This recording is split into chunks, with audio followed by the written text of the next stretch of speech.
Ahmed Elbiali. Good afternoon. It's a pleasure to speak with you, sir. Thank you, sir. Thank you. My name's American Pharaoh, baby. That's my new name, American Pharaoh. Before Adrian Bronner, you were DK's newest addition to the stable. How did that come about?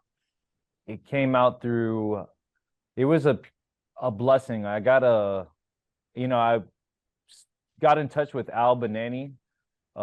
He's DK's, he works with DK. He's under the DK banner. I was in the Canelo camp in California for his fight with Dimitri Bivol.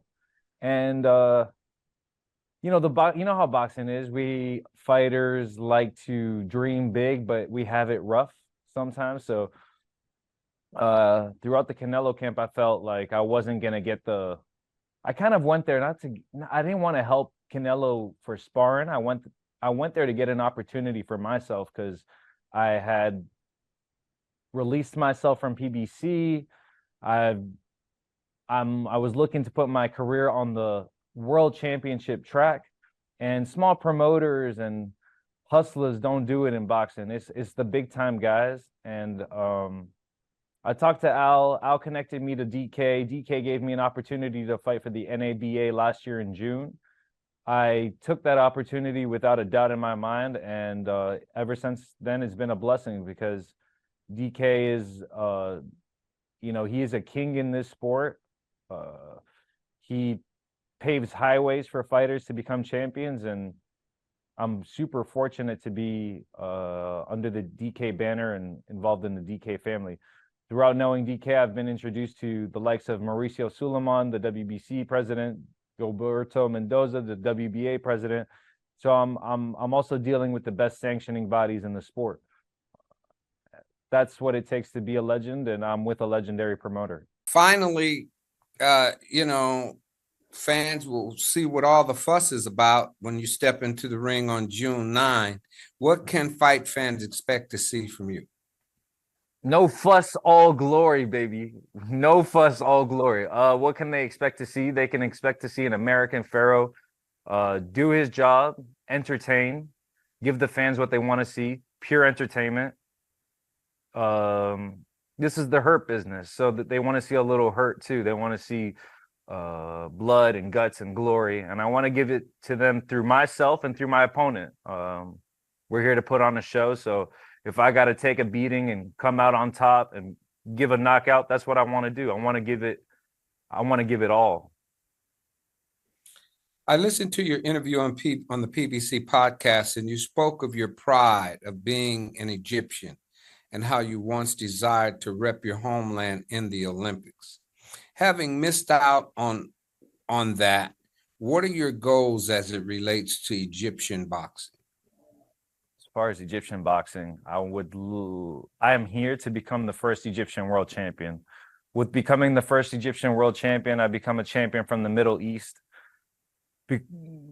Becoming a champion from the Middle East, I represent the world's, not to talk about, you never should talk about religion and politics, but to become a champion from Egypt, from the Middle East, I'm representing three of the world's greatest religions. I have Muslim friends. I'm a Muslim. I have Christian friends. I have Jewish friends, and to me, they're all family. And that's where it all started. That's where boxing started. That's where civilization started. And for me, to become an Egyptian world champion is everything. It's not the only thing, and it's actually a little of both. It's the only thing and everything for me. And I've dedicated my whole life to this goal and objective. My life is based off of this. It's a little selfish, but it is what it is. That's what I live for. Speaking of PBC, you were considered a big deal when you were over there. What changed, and how can DK position you for your ultimate goal? I don't want to be too political. In boxing, you can't lose. You cannot lose in boxing. You always got to win. And even if you lose, you got to be a winner as far as entertaining the fans. You got to give it to them. I lost to John Pascal, thankfully, and thank God I lost to a legend in the sport. But that loss took me back a lot. I was still given great opportunities to come on TV and showcase my skills. And I'm thankful for PBC, and I'm thankful that Al Heyman and Don are, family. I'm thankful for the Cubas family, and I'm thankful for BBC, and I'm super thankful for Don getting me back on this track. What does it take? It takes me beating a world champion or a former world champion, and that's what it's going to take. When you look at the light heavyweight division and you see Dimitri Bivol at the top, but you undoubtedly know that the money fight is with Canelo, what's the blueprint for you? And would you consider moving up to heavyweight, something you've done when you were an amateur? The first thing I told DK when I first signed with him is I'll fight from 168 to cruiserweight. If I got to fight at heavyweight, I'll fight at heavyweight. But the goal is for right now to fight at 168, 175, or 201. If there's any opportunity to become a champion in any of those weight classes, I'll take it. I'm a disciplined man. I dedicate my body to this sport, so it's whether losing weight or gaining weight. I'm all up for it. I'm down to go wherever it goes. Canelo, Bivol, Better Beef. I would love to fight Gilberto Ramirez, Caleb Plant, David Benavidez. At the end of the day, we call these guys monsters, but nah, they haven't seen me. DK likes to engage in political and global affairs. Do you have a political or global opinion on what's going on in the world today? I think I'm too political and I speak too much. That's my problem. Thankfully, I'm with DK. I think DK, me and DK, outside of the sport, understand how the world works, and I'm very fortunate to have a man like that in my life. I look up to him, and I would love to follow his footsteps. So wherever the man advises me to do or to go and to say, I'm all for it. He's done his part as a promoter, politician, representative, and I want to do the same.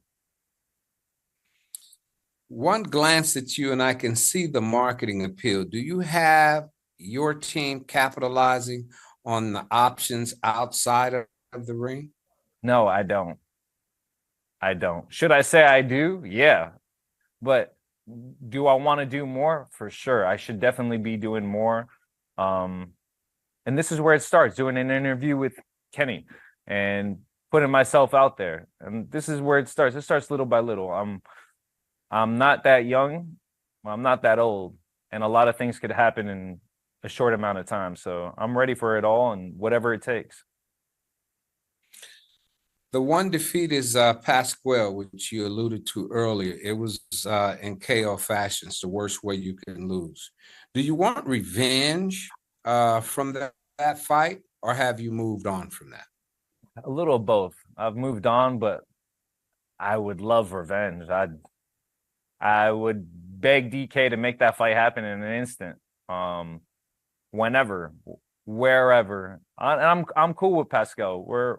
We talk when we're cool. But I think it's a great money-making fight, whether it be here, Canada, the Middle East, Miami, Vegas. I think it's a great money-making fight. There's a lot behind it. And we could sell out a stadium with that fight. I used to live in South Florida and love it. What is it you like and dislike about the Sunshine State? Women and women.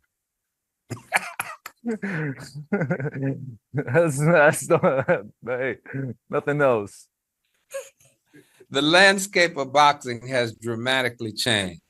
Exhibitions with retired superstars, YouTube sensations masquerading as elite fighters, MMA crossovers. What is your opinion on the state of boxing? I think boxing is the best sport in the world. We might be at a little slump, but it is always going to gradually incline to the best sport of the world. Boxing is the two best things in the world: violence and money. And none of those things that I just mentioned to you are applicable to, they're applicable to the money side, but not the violence side. What do you think about the exhibitions and YouTube sensations masquerading as fighters and MMA it's crossovers? it's okay. They're attracting eyes to the sport, and they're if you think about it, they're coming to us. We're not us boxers. We're not going to them. We're not trying to transfer to MMA or do all this. They're all coming to join boxing. You got celebrities wanting to box, actors, musicians, basketball players, football players, because it's literally the best sport in the world. You can represent so much just by using two hands. And MMA is a beautiful sport. You use your legs, you grapple, you have jujitsu, you use your elbows, you use your hands. You can even, in some versions, you use your head, but there's nothing that resembles the discipline of boxing, and that's why they're all coming to us. It's like aliens. We don't go out there to look for aliens. These aliens come here to look for us because we're special. It's the same thing as boxing. All these motherfuckers come here to want to be boxers because they know what it takes to be a boxer. They know the prestige that this sport gives us. They know the silent class that this sport has. You go to a boxing match in a average casino, you see people dressed in suits like they're at a ballroom, you know? You go to these MMA fights, they look like they go into the nightclub. It's a whole different atmosphere just because of the word boxing itself. This is a very classy sport. It'll always remain classy. And that's why I'm a boxer, not an MMA fighter. What drives you in the sport the most? The glory, the money, or the love of it? How important is it for you to keep that belt? Looks like the one that's behind you there on June 9th. I want to say that I love boxing, but I shouldn't love boxing. So I'm going to say that I love violence and I love money. I love pride. I love ego. And that's why boxers do what they do. And that's why fighters do what they do, because we live with our pride and we live with our ego. And almost every other job in this world doesn't allow us to do that. But boxing does. You know, the bigger your ego, the bigger the pride. If you're a smart man, it could take you a long way. But yes, absolutely. For the glory, for my nation, for America, for Egypt, for my countrymen, for my culture, for my family, for a lot of things. How's training camp been? How many sparring partners have you blown through so far? Oh, dude, I had a sparring partner. I just cut him up last week and I lost one. So right now I'm taking care of the one that I have left. So we got 3 weeks left and I just got to keep him around. It's good. Life is about routine. How does yours go from morning to night? It's wake up like a champion, eat breakfast like a champion, make love like a champion, kiss my family like a champion, train like a champion, run like a champion, lift weights like a champion, go to sleep like a champion. That's my routine. Any final thoughts from you? I know you're going to be wearing that strap on June 9th. I'm sure you ultimately want to trade up at some point, but any last thoughts from you?